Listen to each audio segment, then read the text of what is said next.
Uma ótima noite a todos os amados do Pai Celestial, na gloriosa paz do Senhor Jesus. Para você que está chegando agora, já na segunda leitura, vamos estar lendo Atos 18 e 19. Que a bênção do Senhor, que enriquece e não acrescenta dores, possa estar sobre a tua vida, não só hoje, mas para sempre. Paulo em Corinto e em Éfeso, volta para Jerusalém. Depois disto, partiu Paulo de Atenas e chegou a Corinto, e, achando um certo judeu por nome Áquila, natural do Ponto, que havia pouco tinha vindo da Itália, e Priscila, sua mulher, pois Cláudio tinha mandado que todos os judeus saíssem de Roma, se ajuntou com eles, e, como era do mesmo ofício, ficou com eles e trabalhava, pois tinham por ofício fazer tendas. E todos os sábados disputava na sinagoga e convencia a judeus e gregos. Quando Silas e Timóteo desceram da Macedônia, foi Paulo impulsionado pela palavra, testificando aos judeus que Jesus era o Cristo. Mas, resistindo e blasfemando eles, sacudiu as vestes e disse-lhes: o vosso sangue seja sobre a vossa cabeça. Eu estou limpo e, desde agora, parto para os gentios. E, saindo dali, entrou em casa de um homem chamado Tito, justo, que servia a Deus e cuja casa estava junto da sinagoga. E Crispo, principal da sinagoga, creu no Senhor com toda a sua casa. Também muitos dos coríntios, ouvindo-o, creram e foram batizados. E disse o Senhor, em visão, a Paulo: não temas, mas fala e não te cales, porque eu sou contigo, e ninguém lançará mão de ti para te fazer mal, pois tenho muito povo nesta cidade. E ficou ali 1 ano e 6 meses, ensinando entre eles a palavra de Deus. Mas, sendo Galho procônsul da Acaia, levantaram-se os judeus concordemente contra Paulo e o levaram ao tribunal, dizendo: este persuade os homens a servir a Deus contra a lei. E, querendo Paulo abrir a boca, disse Galho aos judeus: se houvesse, ó judeus, algum agravo ou crime enorme, com razão vos sofreria. Mas, se a questão é de palavras e de nomes, e da lei que entre vós há, vede-o vós mesmos, porque eu não quero ser juiz dessas coisas. E expulsou-os do tribunal.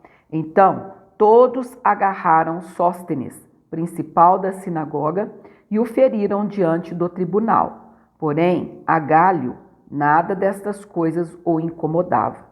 E Paulo, ficando ainda ali muitos dias, despediu-se dos irmãos e dali navegou para a Síria, e com ele Priscila e Áquila, tendo rapado a cabeça em Cencreia, porque tinha voto. E chegou a Éfeso, e deixou-os ali.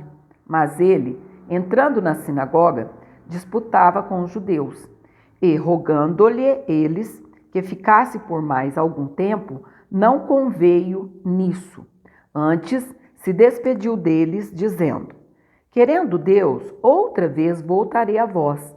E partiu para Éfeso. E, chegando a Cesareia, subiu a Jerusalém e, saudando a igreja, desceu a Antioquia. E, estando ali algum tempo, partiu, passando sucessivamente pela província da Galácia e da Frígia, confirmando a todos os discípulos. Apolo em Éfeso e em Corinto.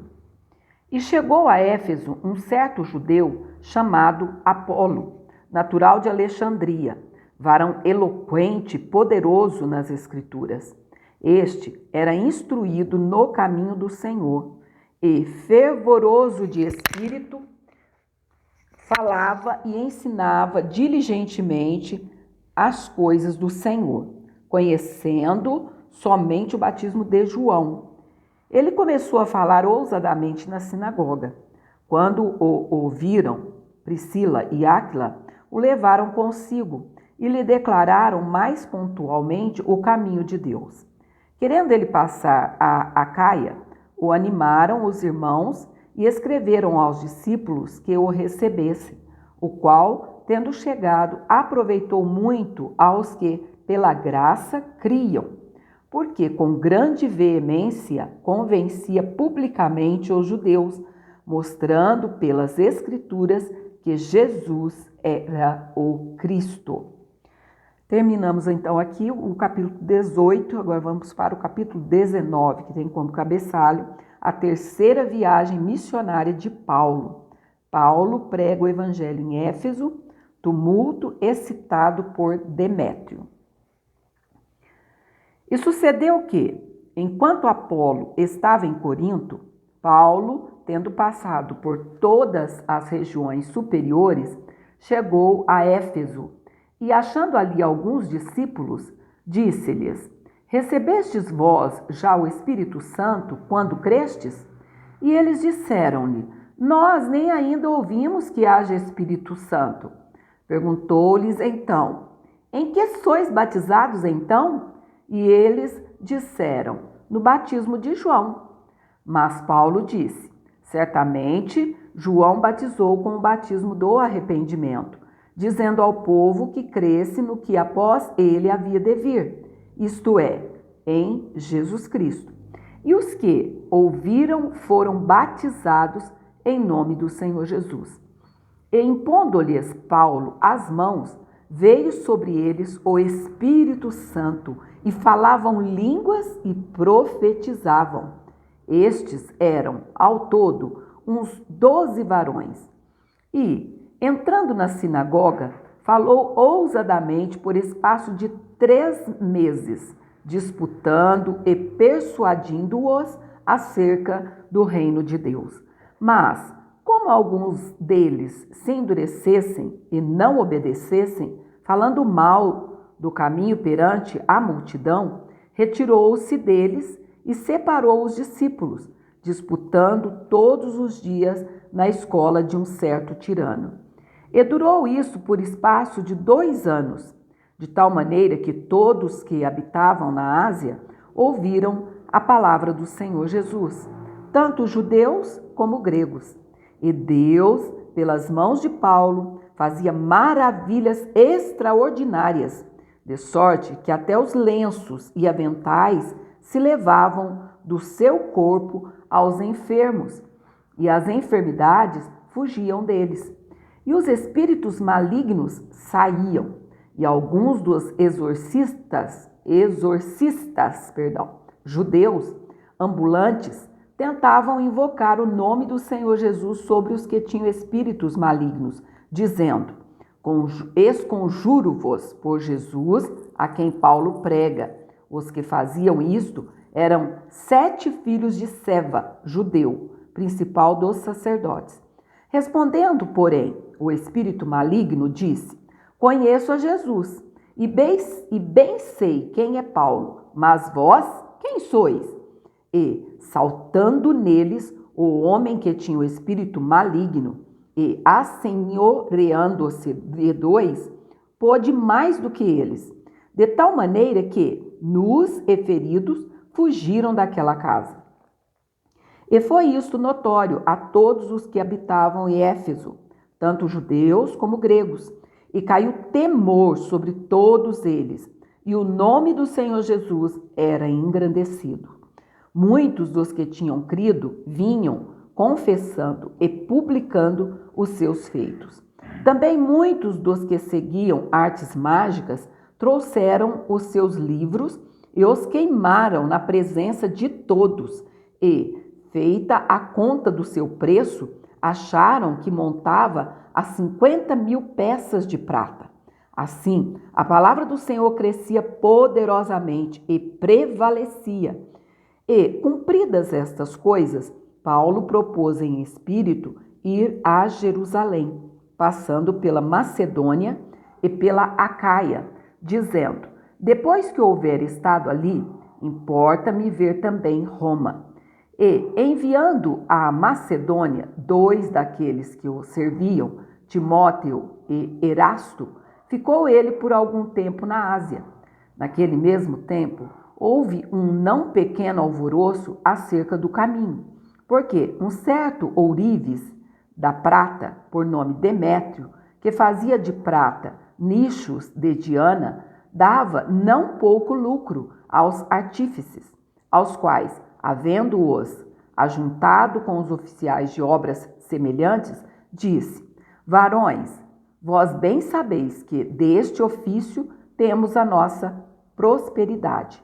E bem vedes e ouvis que não só em Éfeso, mas até quase em toda a Ásia, este Paulo tem convencido e afastado uma grande multidão, dizendo que não são deuses os que se fazem com as mãos.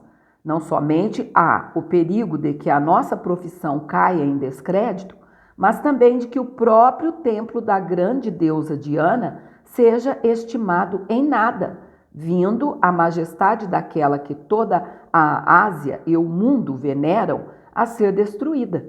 Ouvindo isto, encheram-se de ira e clamaram dizendo: grande é a Diana dos Efésios. E encheu-se de confusão toda a cidade, e unânimes correram ao teatro, arrebatando a Gaio e a Aristarco, macedônios, companheiros de Paulo, na viagem. E, querendo Paulo apresentar-se ao povo, não lhe permitiram os discípulos. Também alguns dos principais da Ásia, que eram seus amigos, lhe rogaram que não se apresentassem no teatro.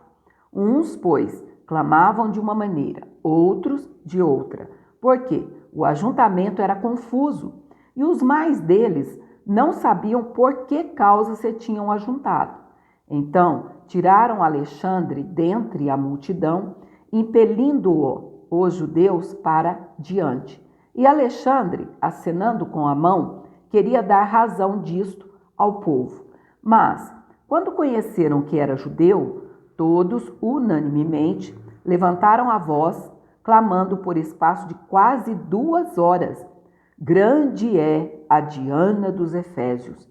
Então, o escrivão da cidade, tendo apaziguado a multidão, disse: varões efésios, qual é o homem que não sabe que a cidade dos Efésios é a guardadora do templo da grande deusa Diana e da imagem que desceu de Júpiter?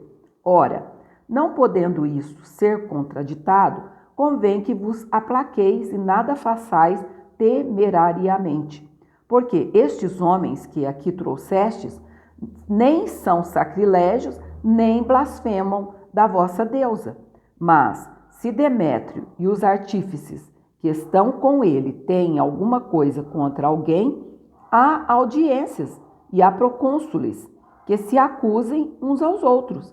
Mas, se alguma outra coisa demandais, averiguar-se-á em legítimo ajuntamento. Na verdade, até corremos perigo de que, por hoje, sejamos acusados de sedição, não havendo causa alguma com que possamos justificar este concurso. E, tendo dito isto, despediu o ajuntamento. Um tanto quanto extensa essa leitura, porém uma leitura bem explicativa, e o nosso amado apóstolo Paulo aqui pregando a palavra e não temendo o que poderia lhe acontecer. Então fiquem na paz do Senhor Jesus, e antes da meia-noite, ainda é dia 20, a gente vai estar orando, lendo e orando o Salmo 136. Que Deus te abençoe, Deus te guarde, fique na paz do Senhor.